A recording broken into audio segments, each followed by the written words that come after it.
Hi all, this video is going to present you the basic architecture of wireless application protocol. And this is Usha, assistant professor from Fatima College, Madurai. So I am going to present you the basic architecture of wireless application protocol, which is shortly called as WAP. So WAP stands for wireless application protocol. So what are the goals of WAP? So WAP is to deliver the internet content and enhance services to your mobile devices and its users. So the main goal of WAP is to deliver the internet services to the mobile devices. It is independent of all the other wireless network standards. So it operates on its own. Okay, so it is open for everyone. It is formed by an open forum which was previously called as WAP forum and which was founded by Ericsson, Motorola, Nokia and some other group of companies, and now it is called as Open Mobile Alliance. It is an open forum which is open for everyone, so everyone can participate about the protocol specifications, and if your suggestion holds good, it is proposed to the standardization bodies. Okay, so this is the basic history behind WAP. So what we have to understand here is the basic function of WAP is to provide the internet services to the mobile devices in a wireless environment. Now let me come into the WAP protocol stack. So this diagram illustrates the general architecture of the WAP protocol stack. The WAP protocol stack has a multi-layered architecture which is similar to your 7-layer model of OSI. So OSI has all its functions disseminated into 7 layers, starting from the physical layer at the bottom to the application layer at the top.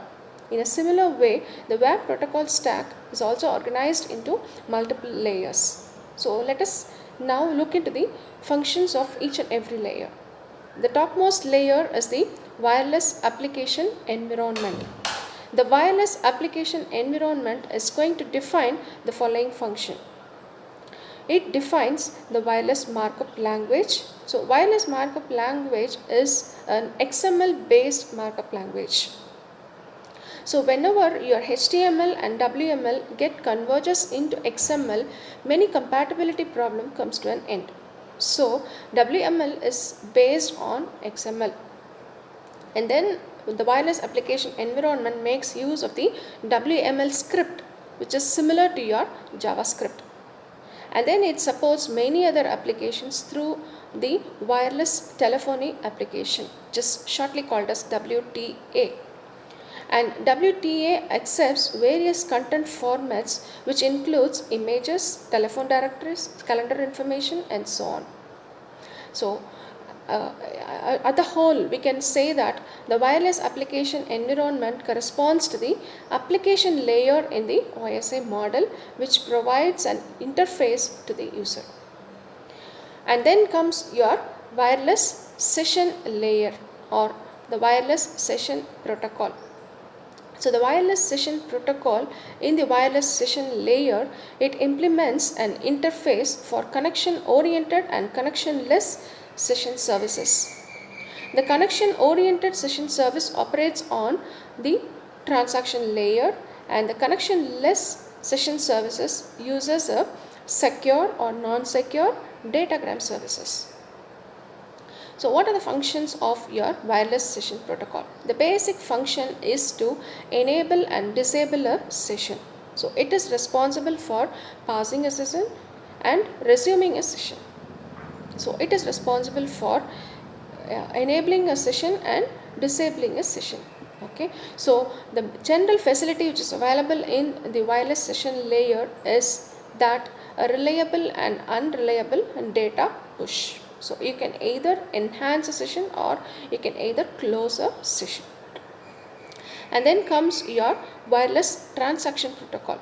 The wireless transaction protocol is a transaction oriented protocol which is executed on using a datagram service, and it offers 3 classes of transaction services.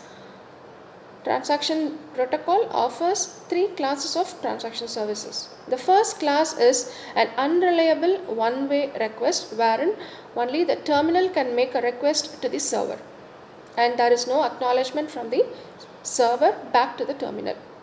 The second class of service is a reliable one-way request, wherein the request made by the terminal to the application server is acknowledged by the application server. The third class of service is the reliable two-way request or response transaction. So in a two-way request or response transaction, the terminal makes a request and then it gets a response from the application server. So these are the three classes of services which is offered by the wireless transaction protocol.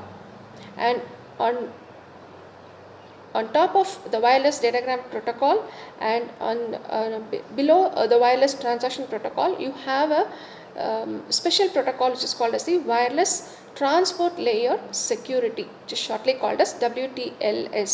As the name suggests, it is for implementing security. So it implements a security protocol based on the transaction layer security in the industry. Okay, so we use a transport layer security TLS in the TCP IP model, and this WTLS is similar to that. So what is the main function of WTLS? It provides data integrity, confidentiality, authentication and denial of service protection. So all the security related features are enhanced using this WTLS. So what is data integrity? So WTLS ensures that the data sent between the terminal and the application server is no way altered or damaged. And confidentiality ensures that the data sent between the terminal and the application server remains confidential and cannot be understood by any other persons other than the participants.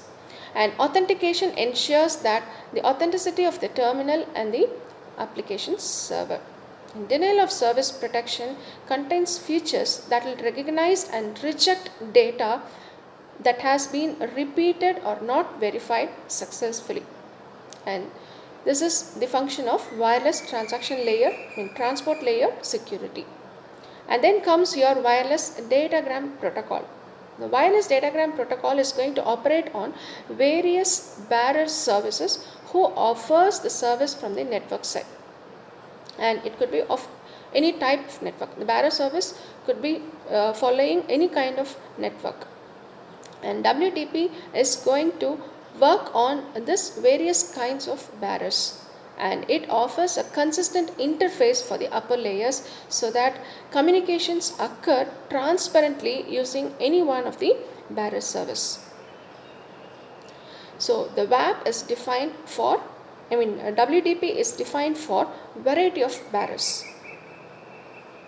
So this is the basic architecture of your WAP protocol stack. So let me summarize. The bottommost layer is going to be your bearer. At the bottom, the bearers are going to lie, who is going to actually offer service to you through their network. And on top of the bearers, you have the wireless datagram protocol, which offers services from the bearers to the, which acts as an interface between the bearers and the upper layer. And then comes your wireless transport layer security, which offers security services to your transaction. And then comes your wireless transaction protocol, which offers the transaction oriented service using three classes of services. And then comes your wireless session layer, which is responsible for opening and closing a session. And then comes your wireless application environment, which acts as the interface between the user using various applications. This is all about the WAP protocol stack. Thank you for watching the video.